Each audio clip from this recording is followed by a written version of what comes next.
எல்லாருக்கும் வணக்கம். நான் Hema Subramanian. Welcome to home cooking Tamil. இன்றைக்கி ரொம்ப சிம்பிள் அண்ட் டேஸ்டியான நிறைய பேர் விரும்பி சாப்பிட்ற மாதிரி ஒரு டிஃபன் காம்பினேஷன் தான் பார்க்க போகிறோம். இது செட் தோசையும் கார சட்னியும். ஸோ வாங்க இது ரெண்டுமே எப்படி செய்யறதுன்னு பார்க்கலாம்.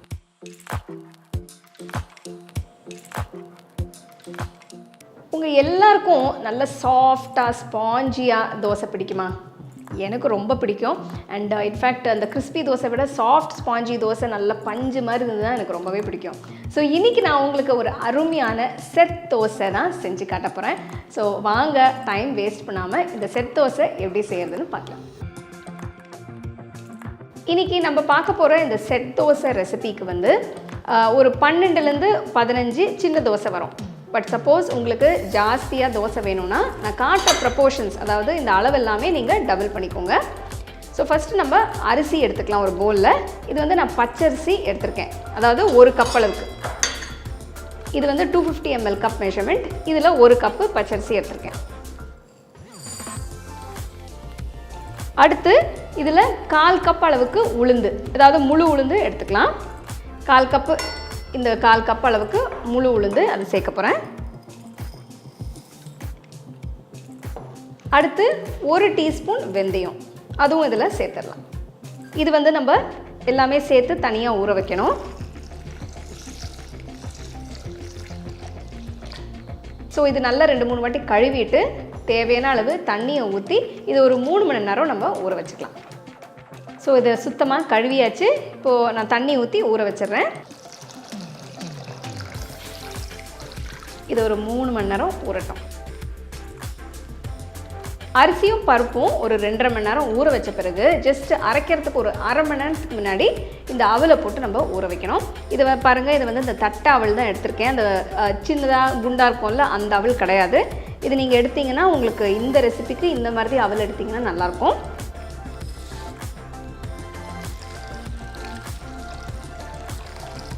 ஒரு வாட்டி கழுவிட்டு தேவையான அளவு தண்ணியை ஊற்றி ஊற வச்சுருங்க. நான் அதான் சொன்ன மாதிரி 1/2 கப் அளவுக்கு, அது 125 ml கப் மெஷர்மெண்ட், 1/2 கப் அளவுக்கு அவல் எடுத்திருக்கேன். நான் அவலை வாஷ் பண்ணிட்டேன். இப்போ தேவையான அளவு தண்ணியை ஊற்றி இது ஒரு அரை மணி நேரம் நான் ஊற வைக்க போகிறேன்.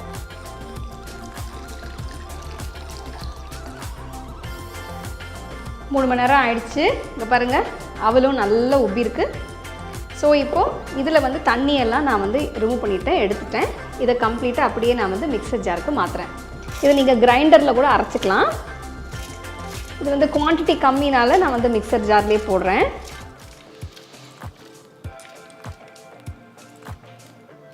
ஸோ எல்லாத்தையும் நம்ம ஒரே ஜாரில் போட்டு அரைச்சிக்கலாம். இப்போ அவலில் தண்ணி இருக்குது கொஞ்சம். ஸோ எல்லா தண்ணியும் நான் இப்போ போடலை. ஃபஸ்ட்டு நான் அவலை சேர்த்துட்டு அதுக்கப்புறம் கொஞ்சமாக இந்த தண்ணியை நான் வந்து ஊற்ற போகிறேன். தண்ணி கொஞ்சம் தான் இருக்குது. ஸோ நான் ஃபுல்லாக ஊற்றிடுறேன். மூடி வச்சுட்டு நம்ம இப்போ மாவை நல்லா மையாக அரைச்சிக்கணும்.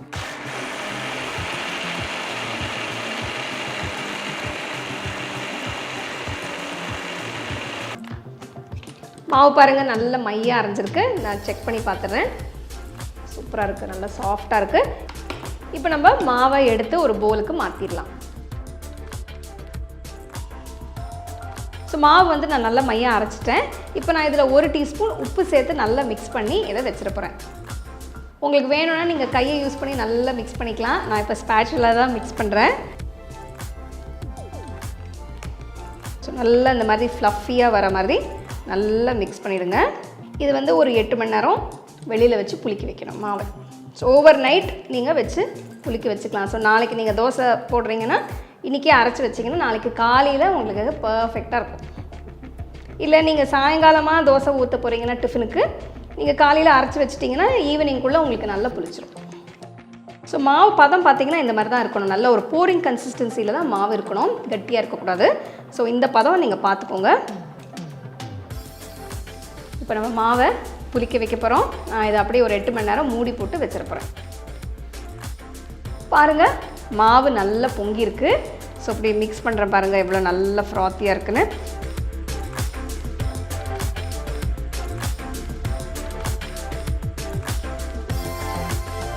இப்போ இதில் வந்து நான் வந்து 1/2 டீஸ்பூன் மஞ்சத்தூள், 1/2 டீஸ்பூன் உப்பு சேர்க்க போகிறேன்.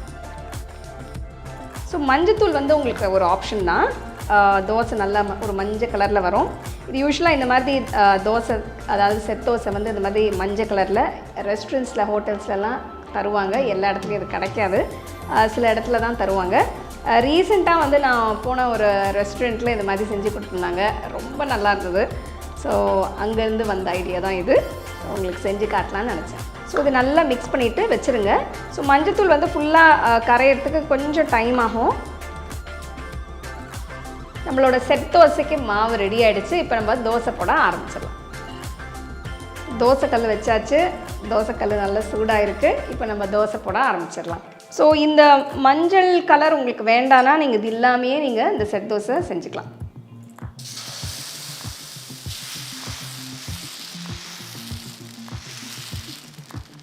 ஜஸ்ட்டு ஒரு கரண்டி மாவு எடுத்து ஊற்றிட்டு லேசாக அதை ஸ்ப்ரெட் பண்ணுங்கள். ரொம்ப அப்படியே மெலிசாக ஆக்க வேண்டாம், ஏன்னா அது வந்து செட் தோசை நல்லா சாஃப்டாக ஸ்பாஞ்சியாக இருக்கணும். நான் வந்து எப்போவுமே தோசைக்கு நெய் தான் போட்டு சாப்பிடுவேன், அதனால் இன்றைக்கும் நான் நெய் தான் எடுத்திருக்கேன். நீங்கள் உங்களுக்கு பிடிக்கும்னா நீங்கள் நல்லெண்ணெய், இந்த நீங்கள் வீட்டில் ரெகுலராக யூஸ் பண்ணுற எண்ணெய் கூட யூஸ் பண்ணிக்கலாம். தோசை சுற்றி போட்டால் போகிறோம். ஜஸ்ட்டு அப்படி பாருங்கள், போட்ட உடனே நல்லா பபிள்ஸ் வருது பாருங்கள். இந்த மாதிரி இது ஒரு 30 to 40 செகண்ட்ஸ் மூடி போட்டு வச்சிடலாம். உங்களுக்கு சாஃப்டான ஸ்பாஞ்சியான தோசை இந்த மாதிரி பிடிக்குமா, இல்லைன்னா நல்ல கிறிஸ்பியாக முறுமுறுன்னு பிடிக்குமா? சப்போஸ் உங்களுக்கு கிறிஸ்பி தோசை பிடிக்கும்னா சில லிங்க்ஸ் நான் டிஸ்கிரிப்ஷனில் தரேன், அதை நீங்கள் பார்த்து ட்ரை பண்ணலாம். பாருங்கள், நல்லா வெந்திருக்கு பாருங்கள். மெதுவாக திருப்பி போட்டுக்கலாம் தோசையை. ஸோ திருப்பி போட்டு ஒரு 20 செகண்ட்ஸில் எடுத்துடலாம். ஃப்ளேமை கொஞ்சம் லோ பண்ணிக்கோங்க. தோசை பார்க்குறதுக்கு தான் சைஸ் சின்னது, பட் இது 2 தோசை சாப்பிட்டாலே ரொம்ப ஃபில்லிங்காக இருக்கும். ஸோ ஒரு 20 செகண்ட்ஸ் கழித்து மெதுவாக எடுத்துருங்க. வாவ், பாருங்கள், நம்மளோட செட் தோசை சூப்பராக ரெடி ஆகிடுச்சு.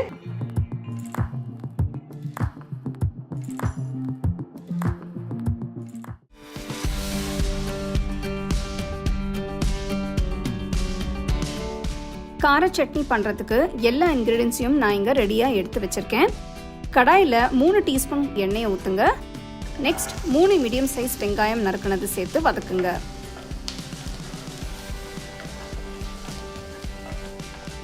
அடுத்து 2 பல் பூண்டு போடுங்க. பெரிய பல் பூண்டுனால நான் 2 கட் பண்ணி சேர்த்துருக்கேன். நெக்ஸ்ட் 2 மீடியம் சைஸ் தக்காளி நறுக்கினது போடுங்க.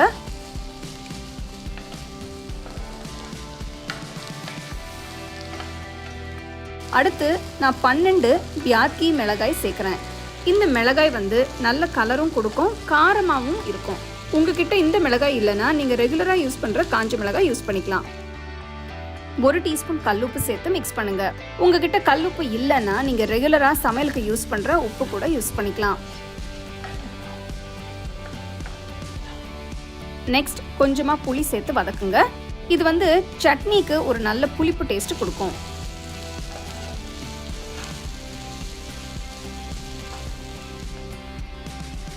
இப்போ இதை ஒரு பிளேட்டுக்கு மாற்றி நல்லா ஆற விடுங்க. வெங்காயம் தக்காளி நல்லா ஆறுனதும் மிக்சர் ஜாரில் போட்டு கொஞ்சமாக தண்ணி ஊற்றி நல்லா பேஸ்ட்டாக அரைங்க.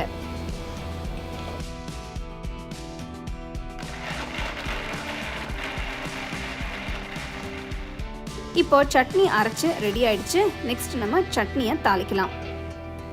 அதுக்கு கடாயில் 1 டேபிள் ஸ்பூன் எண்ணெயை ஊற்றுங்க.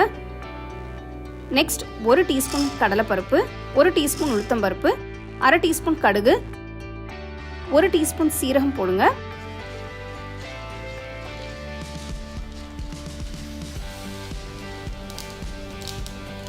கடுகு பொரிய ஆரம்பிச்சதும் 1/4 டீஸ்பூன் பெருங்காயத்தூள், கொஞ்சமாக கருவேப்பிலை சேர்த்து மிக்ஸ் பண்ணுங்க.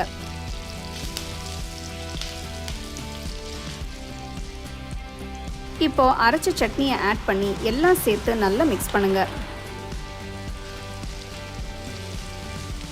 பாருங்க, பார்க்கவே எவ்வளோ சூப்பராக கலராக இருக்குன்னு. இந்த சட்னியை நீங்கள் எந்த டிஃபனுக்கு கூட வச்சு சாப்பிட்லாம். ரொம்ப டேஸ்டியாக இருக்கும், நல்ல காரமாகவும் இருக்கும். ஃப்ரிட்ஜில் ஒரு 4 நாள் 5 நாள் வரைக்கும் வச்சு கூட சாப்பிட்லாம், நல்லாயிருக்கும். ஸோ கண்டிப்பாக இந்த ரெசிபி நீங்கள் ட்ரை பண்ணி உங்கள் ஃபேமிலி ஃப்ரெண்ட்ஸோட ஷேர் பண்ணுங்கள். இந்த சிம்பிள் அண்ட் சூப்பர் காம்பினேஷன் நீங்கள் காலையில் பிரேக்ஃபாஸ்ட்டுக்கு இல்லைன்னா சாயங்காலம் டிஃபனுக்கு கூட செஞ்சு சாப்பிட்லாம். கண்டிப்பாக ட்ரை பண்ணி எப்படி இருந்தது எனக்கு சொல்லுங்கள். அப்படியே உங்கள் ஃபேமிலி ஃப்ரெண்ட்ஸோட ஷேர் பண்ணுங்கள். உங்களுக்கு இந்த ரெசிபி பிடிச்சிருந்ததுன்னா லைக் பண்ணி ஷேர் பண்ணி ஹோம் குக்கிங் தமிழ் சேனலுக்கு சப்ஸ்கிரைப் பண்ணுங்கள். மறக்காமல் பெல் ஐக்கானை கிளிக் பண்ணுங்கள். You can now buy the second edition of our home cooking book at shop.homecookingshow.in.